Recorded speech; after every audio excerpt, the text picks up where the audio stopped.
Hello and welcome to a new video. In today's video we're going to take a look at a legend team here again to try to climb some elo. We're going to have here a team with Gligar. I only have the Shadow Gligar already built, so I have to use that one here. We're going to have the Scizor of Lapras, we have the Closer of Shadow Scizor, and this team is going to be quite interesting. It is going to have a few weaknesses, as you're going to see here right now as well. We're going to have here the weakness of, for example, the Jellicent, which is maybe one of the bigger ones. Golisopod can be a bit tricky as well. Blastoise can be a bit tricky. Blastoise is actually a Pokemon I kind of want to take a look at as well. Still, I haven't really tried this Pokemon out at all. Don't know why, I'm not really that interested in it yet, but I kind of want to give it a try. But yeah, today we're going to take a look at this team here. We're going to see how good it's going to be. We're going to have here also Scizor in the back, which is a strategy which I really want to try out anyway, so this was kind of something that I was looking forward to. Most people are running Scizor currently as their lead. Like, not a lot of people are running this Pokemon as their closer, and I was thinking that maybe this Pokemon has a lot of potential as a closer as well. Because there are a lot of Pokemon like Credilli that want to say stop, and this thing here can kind of punch through most of it. As you'll see here as well, we decided to use a shield against the Parabolic Charge, because I know that I can still go for a Trailblaze. I know that I'm going to be able to align myself here correctly if I want to, which is very important, as you're also going to see here the Shadow Annihilate here from the opponent in the back. That's going to be totally alright for us, as we're going to be able to use charge move here, get the final shield, which you mostly don't even need to get, because I think we can fully farm them down. I decided to use a shield here, just in case they would have access to close combat, but they didn't go for that. They went for the Rage Fist, and as long as they don't have close combat here, they would not knock me out anyway, but then again, we would still have our Gligar. So, we're going to have here a very good Pokemon in the back against the opponent's Wigglytuff, and so we swap out here to try to align ourselves later on, as our lead doesn't really enjoy Wigglytuff too much. It's not the worst matchup ever either, of course, but our fast move is resisted. They have a double super effective charge move, so yeah, like that's kind of about it. We're going to have here, though, the Primeape coming in. We win this in the Zero Shields. We're not going to win this in any other shield scenario, so I guess we could even win it in the one shield scenario still, but they would be able to fully farm us down then, which is not really ideal either. I am going to be forced to use a shield here though as well, which is not really going to be ideal. Rage Fist is coming through, and we can go ahead and go for another charge move. Honestly, Primeape, cool Pokemon as well currently. Still has a lot of potential there with the Ice Punch as well. There are a lot of Pokemon that I still kind of want to take a look at. I think Gastrodon, by the way, is one of the coolest Pokemon to currently use. I decided to go for the Night Slash here. In hindsight, I should have went for the Trailblaze most likely, but the opponent decides to use a shield anyway. So now I would be able to use a shield myself. And here's actually something interesting coming through. I should have got damage off from the opponent's Mud Slap here, which would put me a little bit lower. And if this would have happened, I actually would have had a way easier time here to win this battle, because I would have been only getting one charm through from the opponent, and I would have been able to get my Aerial Ace earlier, and I actually would have won this battle if the game would have worked how it's intended to work. So this battle I actually lost because I got damage, I denied damage from the opponent that I would have needed, and which gave the opponent then more farm on the Wigglytuff, which allowed them then to just barely reach the Icy Wind, which is kind of hilarious. But again, it is what it is. Like, it's kind of, usually you would think, okay, if you deny damage, that's kind of lucky for yourself, but there are actually scenarios where denying damage is more hurtful than anything else, which was here the case. Anyway, we're going to be able to, catch an Excel, like, predicted the swap here apparently, from the Golisopod onto our Lapras, which is alright. Lapras here is going to run the moveset of Sparkling Area and the Ice Beam. I could see that a Skull Bash also would have a lot of play here, by the way. Doesn't mean that this is the ideal moveset, but this is the moveset I went for, and I do think it worked quite well as well. I'm not really regretting there anything. As you can see here, we are going to be able to go for the Sparkling Area, which is going to allow us to get the KO here very likely. I would assume they're going to let this move go, exactly. And it's going to be in the back here, the Moltres, and we should be in a very solid spot. Could have even went for the Trailblaze to boost my own fast move pressure up, but I'm fairly certain I can still reach to Night Slashes, which will allow me then to do more damage in total. And so I do think this was the right choice here to do. And as you're going to see as well, we are going to be able to get the boost here and knock them out and win the battle. Swampert is going to be next here. This is going to be a bit of an awkward matchup, but it's actually not too bad. I can go straight for the Aerial Ace, which then forces either the shield or the damage, which then allows us to realign ourselves. Generally, we will never be able to realign ourselves here, so I'm going to try to catch the move, as the opponent always going to be able to win this EMP tie, and we have the same speed as they have. But as you can see, the opponent swaps out into the Moltres, which in this case is a mistake, because we are running Ice Beam, and we are going to do a ton of damage against the opponent, to the point where they're still going to be forced to go for their own charge move. I can let the move go. I could farm them down with any of my Pokemon, maybe should have actually went into my Gligar here instead. But as we will see, we are going to have now 2,000 moves advantage on our Scizor. We have a shield advantage as well. They're going to go into the Swampert. I can swap out of here and go for the Aerial Ace. And with them going into the Swampert here, I know already they don't have a Fire-type Pokemon in the back, which is cool. They're going to have Tinkaton in the back. And I know at this point as well that I am going to be able to win this battle here just with my Scizor. And that is something that, yeah, I'm definitely going to try to use. Yeah, I'm going to let this move go. They might not even knock me out with a Play Rough. They don't knock me out, and we can go for the Aerial Ace here in order to try to get the KO against the opponent. And to be fair, Tinkaton is a Pokemon that I haven't seen a lot recently anymore. Might be an interesting Pokemon to take a look at as well. So yeah, here we're going to be able to go for the Night Slash, get the KO against the opponent, and win the battle. Next up, we're going to have Gaston in the lead. I do think that Gaston is one of the best leads you can currently run. Because, yeah, it's just very good against the current meta game. It's a very, very solid Pokemon, especially against like Pokemon like Scizor. You're still going to have a good play there. But as you see here, we're going to be able to go for the Aerial Ace against the opponent. And we're going to swap out into the Scizor. I'm not too sure if this was the right choice here. Should have went into my Lapras, I think. That would have been the ideal play against the opponent. Because then I would have been able to take the Aqua Tail, of course, for way easier. But also now they're going to reveal that they have the Typhlosion on the back. And this is just a very tough matchup for ourselves.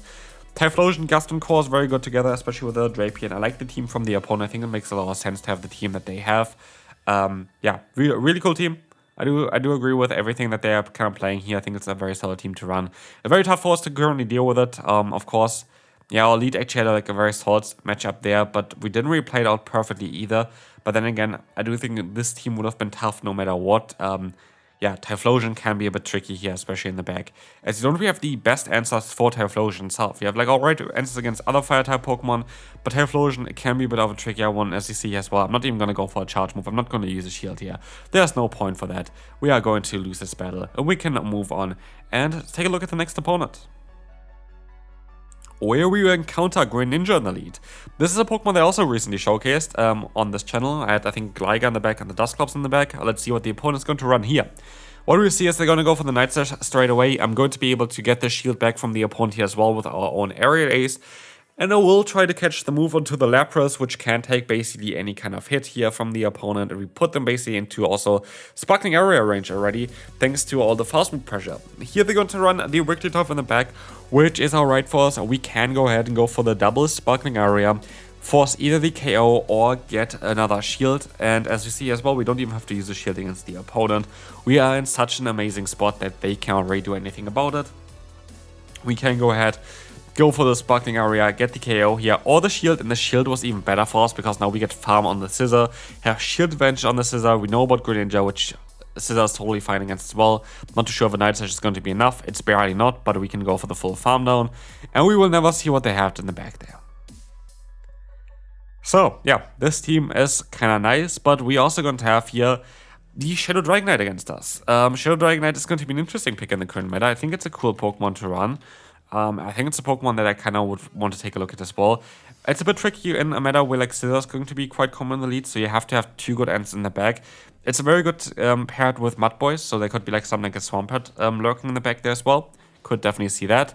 But as you see here, we're going to sub out into our own Scizor, trying to go for the full farm down.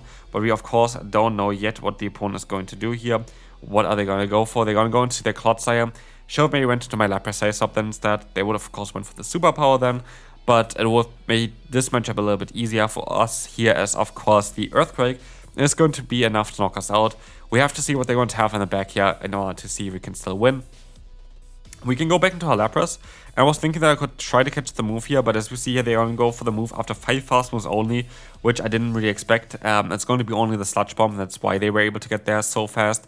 But now it's time for Dragonite to come in again, take a Sparkling Area, disappear again, and let's see what they're going to have in the back here as well.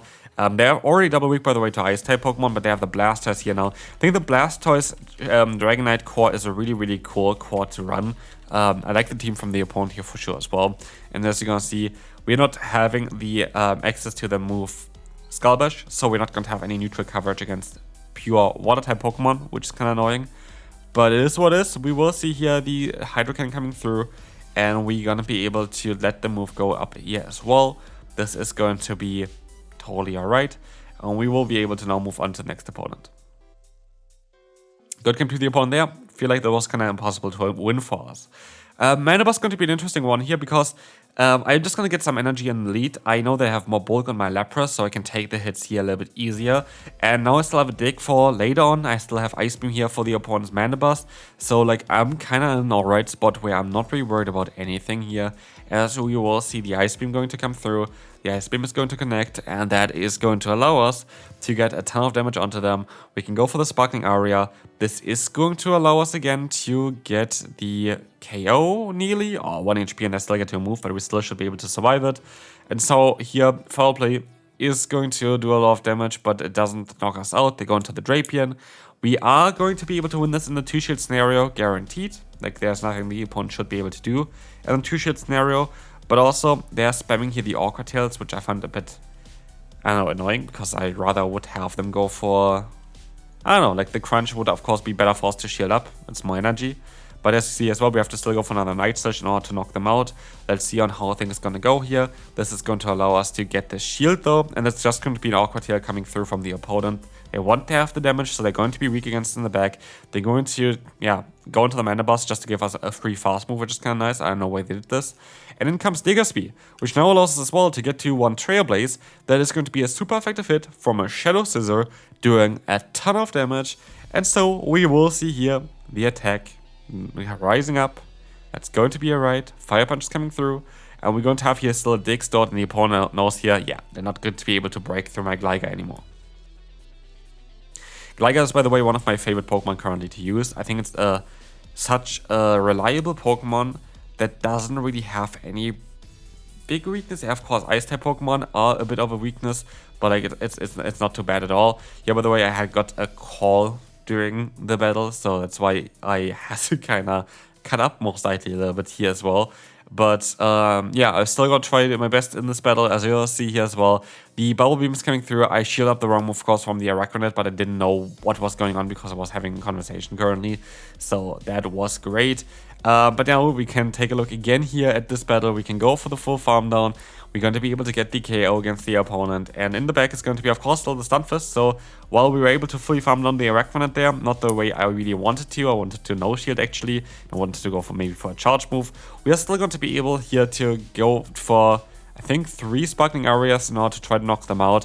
And in the back, I remember the Pokemon that they had in the back still. It is going to be the Fortress in the back here. We're going to be still in a fine position as we have still our Scizor, which is going to be able to always outspeed the opponent. We're always going to be able to get more energy and get fast to our moves. So we're definitely going to get guaranteed another Night Slash off. And as you see as well, I get this off before they even go for their own charge move, which means I can let the next move go through. This is a CMP tie, which is absolutely fantastic. I keep the shield for the Gligar. They undercharge here, which is smart, so they're gonna get more energy against us. But Gligar has, yeah, still a lot of health left. I am close to a dig. I'm gonna go for the dig, and this is going to do so much damage here to the point where the opponent can just kinda, yeah, it's gonna go down to the Fury Cutter anyway. So yeah, this worked kinda well for us. And again, this team itself is very, very cool. I like this team a lot. There are definitely a few weaknesses that I am not really liking that much, but it's still a very, very cool team to run. Here we're going to see the, yeah, Credilli and then the Blastoise.